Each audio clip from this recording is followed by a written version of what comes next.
الحمد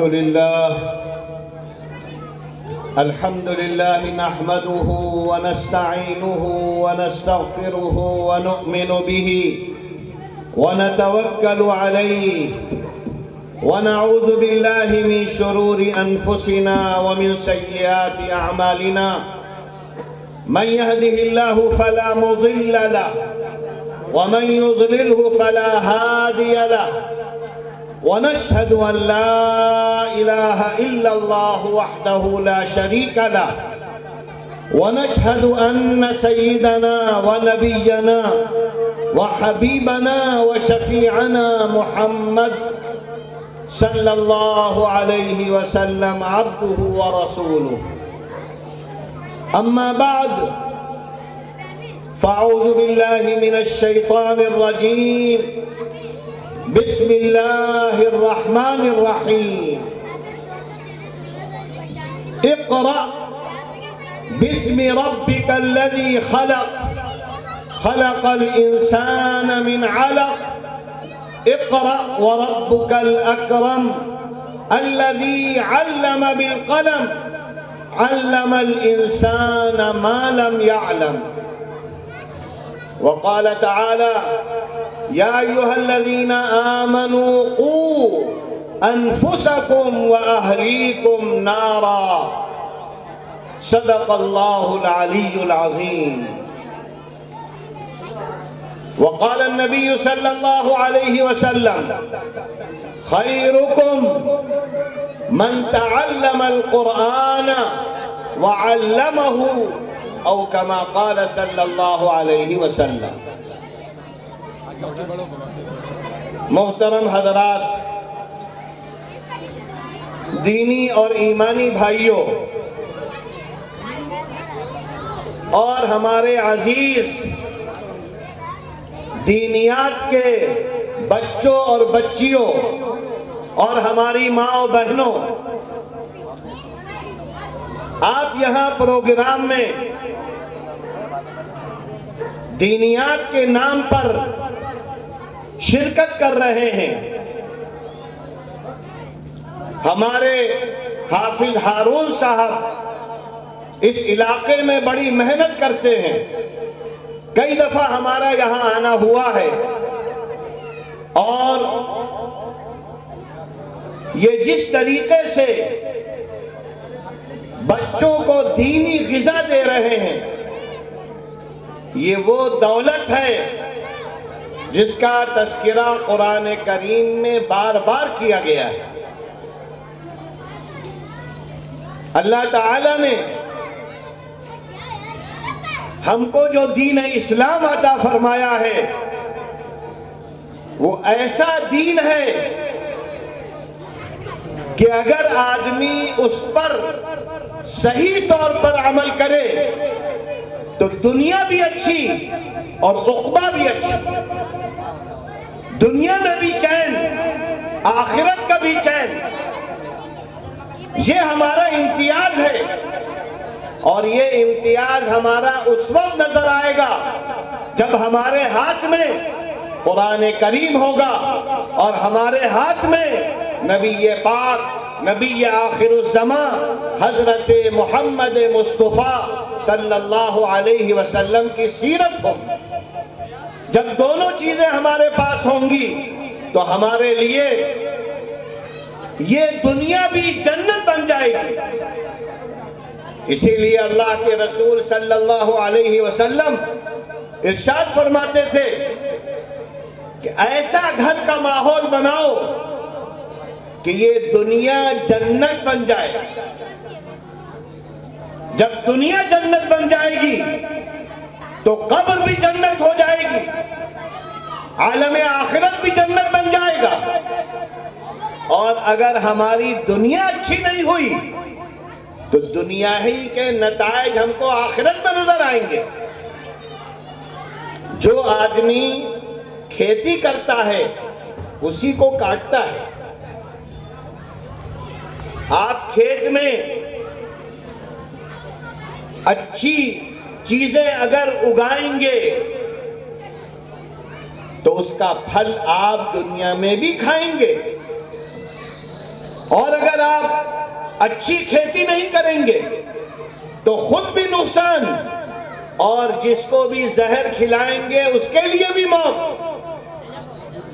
تو اگر ہماری دنیا کی زندگی اچھی ہو جائے، خیر والی ہو جائے، بھلائی والی ہو جائے، تو اس کا فائدہ صرف انسانوں کو ہی نہیں بلکہ جانوروں کو بھی ہوتا ہے۔ ہمارے گناہوں کی وجہ سے،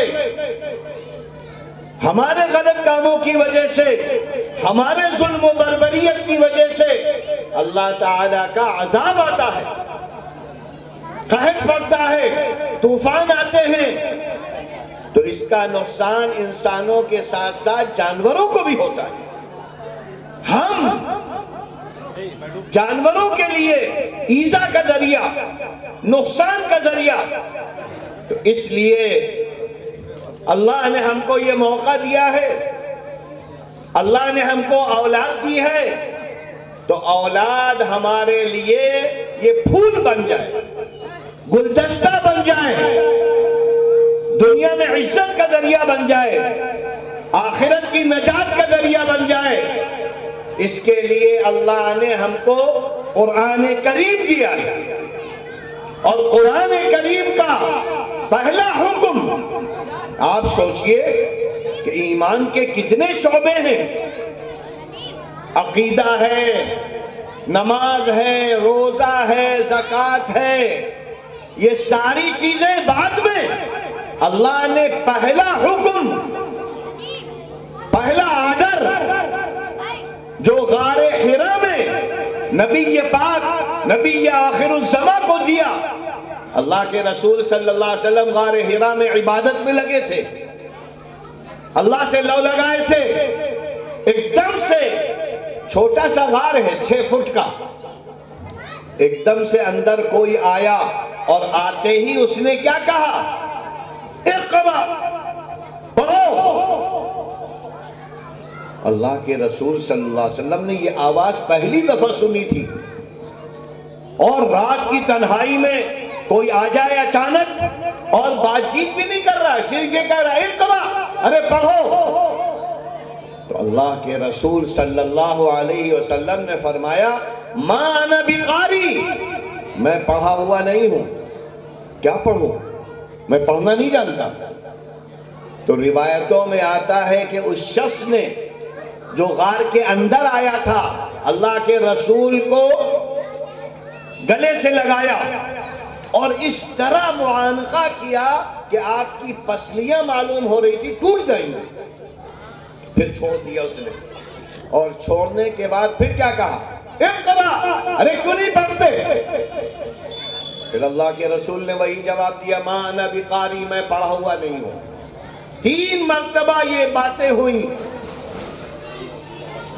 اور اس کے بعد اس شخص نے کہا جو آیا تھا اندر، اقرأ بسم ربک الذی خلق، خلق الانسان من علق، اقرأ وربک الاکرم الذی علم بالقلم، ارے پڑھو نا اللہ کے نام سے۔ اب جب امی جس نے کہیں پڑھنا نہ سیکھا ہو، آپ زبانی اس کو پڑھائیں تو پڑھنے لگے گا، آپ کہیں کتاب پڑھو تو نہیں پڑھ پائے گا۔ تو روایتوں میں آتا ہے کہ وہ جو آیا تھا اندر، وہ مخمل، جنت کے مخمل پر یہ آیتیں لکھی تھی، اور وہ کہہ رہا تھا یہ پڑھو، یہ پڑھو۔ اللہ کے رسول کہہ رہے تھے پڑھنا نہیں آتا، پڑھنا نہیں آتا۔ اور جب اس نے زبان سے پڑھنا شروع کیا تو اللہ کے رسول صلی اللہ علیہ وسلم بھی زبان سے پڑھنے لگے۔ اس نے کہا اقرأ بسم ربک، اللہ کے رسول نے کہا اقرأ بسم ربک الذی خلق۔ جب یہ آیتیں پڑھی ہیں تو احادیث میں آتا ہے کہ اللہ کے رسول صلی اللہ علیہ وسلم کانپنے لگے، پورا جسم پسینے میں شرابور، اور معلوم یہ ہو رہا تھا کہ جیسے کسی نے پوری طاقت نکالی۔ اللہ کے رسول بہت مضبوط تھے، پہاڑوں پہ جاتے تھے، دعوت کے کام میں ادھر جا رہے ہیں، ادھر جا رہے ہیں، ادھر جا رہے ہیں، لیکن ان آیتوں کے پڑھنے کے نتیجے میں بالکل نڈھال اور اتنے کمزور ہوئے غار سے اتر کر کسی طرح آئے، مشکل سے گھر پہنچے، گھر پہنچتے پہنچتے پوری طاقت نکل گئی، لیٹ گئے، ایک دم سے کانپ رہے تھے، پورا جسم کانپ رہا تھا، لیٹ گئے اور کہنے لگے زملونی زملونی، ارے خدیجہ چادر اڑا دو، چادر اڑا دو، کملی اڑا دو۔ حضرت خدیجہ جلدی سے آئیں، آپ کو اڑا دیا۔ ایک وقت گزر گیا، تھوڑی دیر، جب آپ کی کپ کپی ختم ہوئی تو حضرت خدیجہ نے کہا کیا بات ہو گئی، آج اتنا زیادہ آپ خوفزدہ اور اتنا زیادہ پسینہ، کیا بات ہے؟ تو پورا واقعہ بتلایا کہ ہم غار میں عبادت کر رہے تھے، ایسا ایسا شخص آیا اور اس نے ہم سے یہ کہا۔ تو اس پر حضرت خدیجہ نے فرمایا کہ آپ پریشان نہ ہوں۔ یہ گھر کی ایسی تعلیم ہوئی تھی حضرت خدیجہ کی کہ اللہ کے رسول کو تسلی دے رہی ہیں، پریشان نہ ہوں، اللہ آپ کو کبھی ذلیل نہیں کرے گا، واللہ لا یخزیک اللہ ابدا، اللہ کبھی بھی آپ کو ذلیل نہیں کرے گا، اللہ کبھی آپ کو چھوڑے گا نہیں۔ کیوں؟ انک لتصل الرحم وتحمل الکل وتکسب المعدوم وتعین علی نوائب الحق، 4-5 چیزیں بتلائیں، اللہ آپ کو کبھی بھی نہیں چھوڑے گا، اس لیے کہ آپ مدد کرتے ہیں دوسروں کی، آپ تو سہارا ہیں دوسروں کے کام آتے ہیں۔ جو بیچارہ فقیر ہے، محتاج ہے، جس کے پاس کچھ نہیں ہے، آپ اس کے لیے راستے نکالتے ہیں، غریبوں کی مدد کرتے ہیں، بیواؤں کا آپ سہارا ہیں، تو اس لیے اللہ آپ کو کبھی بھی نہیں چھوڑے گا۔ اور کہا کہ ہمارا ایک بھائی ہے ورقہ، اس کے پاس چلتے ہیں، وہ بتائیں گے کہ یہ کیا چیز ہے۔ لہذا حضرت خدیجہ لے کر اللہ کے رسول کو گئیں، ورقہ کے پاس پہنچی۔ ورقہ حضرت خدیجہ کے چچا زاد بھائی تھے، بہت بوڑھے ہو گئے تھے، تورات انجیل کے بڑے ماہر تھے۔ تو انہوں نے کہا کہ اے محمد، تم جو بتلا رہے ہو ھذا الناموس، ارے یہ تو وہی فرشتہ ہے جو عیسیٰ اور موسیٰ کے پاس آتا تھا، آج یہ تمہارے پاس آیا ہے اور اللہ نے تم کو نبی بنا دیا۔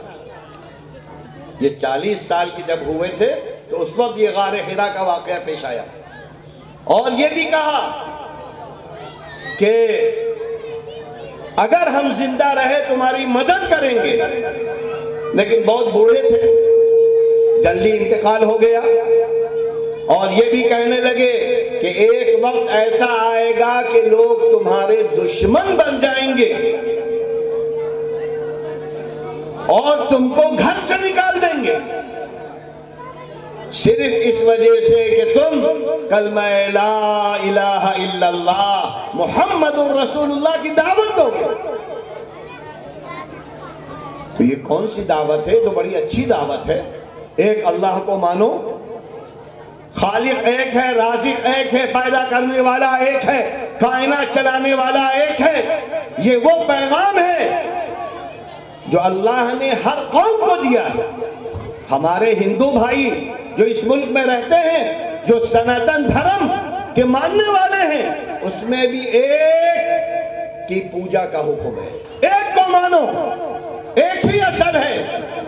اور آپ بھی جانتے ہیں جب لوگ مسائل میں پریشانی میں الجھتے ہیں تو کہتے ہیں بھئی بڑے والے کو، تو لہذا اسلام کہتا ہے ہمیشہ بڑے کو یاد رکھو، چھوٹے کچھ نہیں کریں گے، بڑے سے تعلق قائم کر لو، اسی کو وحدانیت کہتے ہیں۔ تو یہ پہلا پیغام جو غار حرا میں ملا وہ کیا تھا؟ اقرا، پڑھو پڑھو۔ آپ سوچئے کہ اسلام میں تعلیم کی کتنی تاکید ہے، اور پڑھو کیا پڑھو؟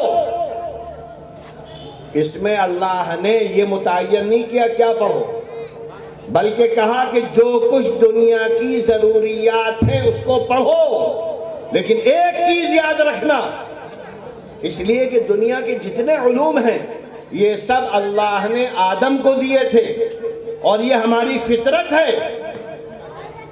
آپ ڈاکٹر بنو، انجینئر بنو، کسان بنو، کسی بھی قسم کا بزنس کرو، اور احادیث پڑھو، قرآن پڑھو، جو کچھ بھی پڑھو، یہ سب تمہارے لیے ضروری ہے، اس لیے کہ دنیا تمہارے لیے بنائی گئی ہے۔ اور اللہ کے رسول حکم دیتے تھے کہ جب تم بیمار ہو تو دوا علاج کیا کرو۔ تو جب دوا علاج کرنے کا اللہ کے رسول نے حکم دیا ہے تو ڈاکٹر بھی تو ہم بنیں گے۔ اپنے سر کو چھپانے کے لیے مکان بناؤ تو ہمیں انجینئر بھی بننا ہے۔ کھانے پینے کے لیے اللہ نے کھیتی میں اور سبزی پھل، تو لہذا ہم کسان بھی بنیں گے۔ اور یہ وہ عمل ہے جو اللہ کے رسول صلی اللہ علیہ وسلم کے زمانے میں آپ کے ماننے والے صحابہ کرام نے کیا۔ اسی لیے صحابہ کرام جن کا نام ہم لیتے ہیں، انہوں نے آدھی دنیا پر حکومت کی۔ صحابہ کرام صرف مسجد میں نہیں رہتے تھے، آدھی دنیا پر حکومت کی ہے۔ حضرت ابوبکر، حضرت عمر، حضرت عثمان، حضرت علی اور دیگر صحابہ نے۔ اور یہ صحابہ کرام بازاروں میں جاتے تھے، تجارت کرتے تھے۔ مکہ مکرمہ کے جو صحابہ کرام تھے جو ہجرت کر کے گئے، ان کی بڑی تعداد تاجر تھی۔ اور ہمارے مدینے کے جو صحابہ ہیں جن کو انصار صحابہ کہتے ہیں، وہ سب کسان تھے، کھیتی باڑیاں کرتے تھے۔ اس لیے آج ہم نے دین کو جو محدود کر دیا، اس کا نتیجہ یہ ہوا کہ ہم محتاج بن گئے، ہم ہاتھ پھیلا رہے ہیں۔ لہذا دین و دنیا کو الگ کر دیا۔ دین والوں کا کام ہے مسجد میں، دنیا والوں کا کام ہے بازاروں میں، اور سب صحابہ کو مانتے ہیں۔ تو صحابہ تو حضرت ابوبکر صدیق تجارت کرتے تھے اور مسجد میں امامت بھی کرتے تھے، حضرت عمر فاروق تجارت کرتے تھے اور اللہ کے رسول کے پاس آ کر احادیث بھی سنتے تھے۔ یہ سبق ہمیں اس وقت ملے گا جب ہمارا رشتہ تعلیم سے جوڑے گا۔ تعلیم یہ دنیا کی عزت کا ذریعہ ہے، آخرت کی نجات کا ذریعہ ہے۔ اللہ نے جب قرآن میں پہلا حکم دیا ہے تو اس کا مطلب یہ ہے کہ اس کی اہمیت ہوگی۔ آج اگر ہم تعلیم سے جڑ جائیں تو کوئی بھی تعلیم بری نہیں ہے، بس شرط کیا ہے؟ ایک بات اللہ نے کہی ہے، اقرأ بسم ربک۔ جو چیز بھی پڑھنا، قرآن پڑھنا، حدیث پڑھنا، دینیات پڑھنا، ڈاکٹری پڑھنا، انجینئرنگ پڑھنا، کسانی پڑھنا، اللہ کا نام لے کر۔ ایک جملہ ہے، اللہ کا نام۔ اور جس چیز میں اللہ کا نام جڑ جائے وہ دین ہے۔ اللہ کے نام کے جڑنے سے وہ کیا ہو جائے گا؟ دین۔ اور آپ اپنی زندگی میں دیکھیے، ہم کھانا کھاتے ہیں، کھانا کھانا کیا ہے؟ پیٹ، اپنے پیٹ کو بھرنا، پانی پینا، اپنے جسم کو سیراب کرنا۔ اللہ کے رسول نے فرمایا اگر تم کھانا کھاؤ، پانی پیو، بسم اللہ الرحمن الرحیم پڑھ کر، تو یہ کھانا پینا سنت، لہذا پیٹ ہمارا بھر رہا ہے۔ جس طرح 2 رکعت آپ مسجد میں آ کر سنت کی پڑھتے ہو، ثواب ملتا ہے، وہی کھانا کھانے پر ملے گا، پانی پینے پر ملے گا۔ یہاں تک کہ احادیث میں ہے کہ شادی بیاہ کرنا، نکاح کرنا، یہ انبیاء کی سنت ہے، اور اللہ کے رسول نے فرمایا میری بھی سنت ہے۔ تو آپ سوچئے کہ شادی کرنے میں کیا ہوتا ہے؟ اپنی خواہش پوری کرنی ہے، لیکن اللہ کا نام آ گیا تو نکاح عبادت، اور اتنی بڑی عبادت کہ حکم مسجد میں کیا کرو۔ اور اگر اس نکاح میں اللہ کا نام نہ ہو تو اس کو کیا کہتے ہیں؟ زنا۔ اور زنا کی سزا دنیا میں بھی سخت ہے، آخرت میں بھی سخت ہے۔ اس لیے ہم لوگوں کو چاہیے کہ ہم دین کو سیکھیں، دین کو آسان سمجھیں۔ اسی لیے اللہ کے رسول صلی اللہ علیہ وسلم فرماتے تھے ان الدین یسرن، ان الدین یسرن، اے لوگو دین آسان ہے، دین آسان ہے۔ آج ہم نے مصیبت بنا دیا، اگر کسی سے کہیے کہ بھئی دین کے تقاضوں کو پورا کریے تو بہت مزے سے کہتے ہیں کہ مولانا دنیا کے حالات ایسے نہیں ہیں۔ تو دنیا کے کون سے حالات ایسے نہیں ہیں؟ کس نے آپ کو پکڑا ہے؟ کس نے آپ کو روکا ہے؟ آپ دن بھر میں کیا کرتے ہو؟ کھانا کھاتے ہو، پانی پیتے ہو، دکان پہ بیٹھتے ہو، تاجر ہو تو دکان پہ ہو، کسانی ہو تو کھیتوں میں جاتے ہو، یہی زندگی ہے۔ لہذا دین پر عمل کرنا بہت آسان ہے۔ جب بھی آپ کھانا کھانے لگو بسم اللہ پڑھ لو، تو یہ کھانا عبادت بن گیا۔ دکان پر جا رہے ہو، دکان کا تالا جس وقت کھولو تو کیا کہو؟ بسم اللہ الرحمن الرحیم۔ دکان کھولی تم نے بسم اللہ الرحمن الرحیم پڑھ کر، اور جب گدی پر بیٹھے تو کیا سوچا؟ ہمارے آقا نبی پاک صلی اللہ علیہ وسلم نے بھی تجارت کی ہے، ہم اللہ کے رسول والی تجارت کریں گے۔ یہ گدی پہ بیٹھ کر تم نے ارادہ کیا، صحابہ نے تجارت کی، اللہ کے رسول نے کی، ہم بھی کر رہے ہیں۔ اس کے بعد جب کوئی کہہ رہا ہے، جا رہا ہے، سودا سلف تم دے رہے ہو، تو اللہ کے رسول نے فرمایا کہ تجارت میں دو چیزوں کا خیال رکھنا، جب بھی بات کرنا تو سچ بولنا، سچ، جھوٹ نہ بولنا، اور امانت داری کے ساتھ کرنا۔ جو چیز ہے وہ بتاؤ۔ سموسا بیچ رہے ہو تو سموسا کہو، لڈو بیچ رہے ہو تو لڈو کہو۔ دوسرا نام گھما گھما کر باتیں کرنا، کسی کو بیوقوف بنانا، یہ انسانی رشتے سے بھی غلط ہے، اسلام سے بھی غلط ہے۔ تو اگر ہم دکان پہ گئے، وہاں بیٹھ گئے اور ہم نے کہا سچ بولیں گے، چاہے ہمارا مسلمان بھائی آئے، چاہے ہمارا ہندو بھائی آئے، عورت آئے، مرد آئے، جھوٹ نہیں بولیں گے، امانت داری کے ساتھ کاروبار کریں گے، تو یہ کاروبار کل میدان حشر میں آپ کو اللہ کے رسول کے ساتھ کر دے گا۔ اللہ کے رسول نے فرمایا التاجر الصدوق الامین یحشر مع النبیین والصدیقین والشہداء۔ جو ثواب مسجد کا ہے وہ ثواب دکان میں ملے گا، کیونکہ ہم نے دکان کو اللہ کے رسول کی دکان بنا دیا ہے۔ کون سی مصیبت ہو گئی؟ اگر آپ سچائی کے ساتھ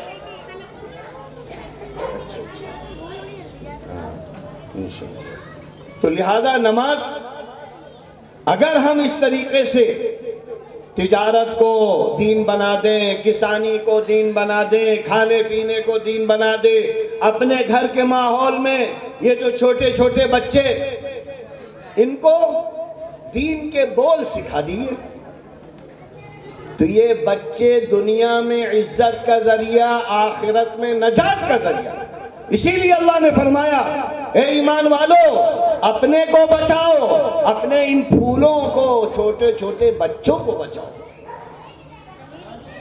تو اس لیے ہمیں زندگی ایسی گزارنی ہے، ایسا عمل کرنا ہے کہ ہماری دکان پر جب غیر آئیں تو وہ بھی کہیں کہ بھئی مسلمان بڑا سچا ہوتا ہے۔ جس دن ہندو بھائی ہمارے دکانوں پر آ کر یہ کہنے لگیں گے تو وہ صحابہ کا دور آ جائے گا، وہ صحابہ کا دور آئے گا۔ اور جب ہم عمل سے دکھائیں گے تو ایمان ان کے دل میں بیٹھے گا۔ آج ہماری جھوٹ کی وجہ سے، لڑائی جھگڑے کی وجہ سے، ہمارے محلوں کی گندگی کی وجہ سے غیر ہم سے نفرت کر رہا ہے۔ ہمیں تو حکم تھا زبان سے بھی دعوت دو، عمل سے دعوت دو، اور صحابہ کرام نے عمل سے دعوت دی تھی۔ غریبوں کے کام آتے تھے، بے سہاروں کا سہارا بنتے تھے۔ احادیث میں آتا ہے تمہارا پڑوسی اگر بھوکا ہے، ہندو ہے، تو اس کو بھی کھلاؤ، جانوروں کو پریشان نہ کرو، کسی کو ستاؤ نہیں۔ اس حد تک جب ہم کو حکم ہے، آج ہم نے قرآن و حدیث کی تعلیمات کو چھوڑا، جس کا نتیجہ یہ ہے کہ ہم ذلیل ہو رہے ہیں، اپنے معاشرے میں ذلیل، غیروں کے ہاں ذلیل، اور ہمارا ماحول بس لڑائی جھگڑے، فساد، حسد، کینہ، بغض۔ اس سے ہم کو نکالنا ہے، اپنی قوم کو آگے بڑھانا ہے، اپنے ماحول کو ایسا بنانا ہے کہ ہمارا محلہ بھی ممتاز ہو جائے، دکانیں بھی ممتاز ہو جائیں، ہمارا علاقہ بھی پاکیزہ ہو جائے۔ اور اس میں سب سے زیادہ جو اہم کام ہے وہ ہماری ماؤں کا ہے۔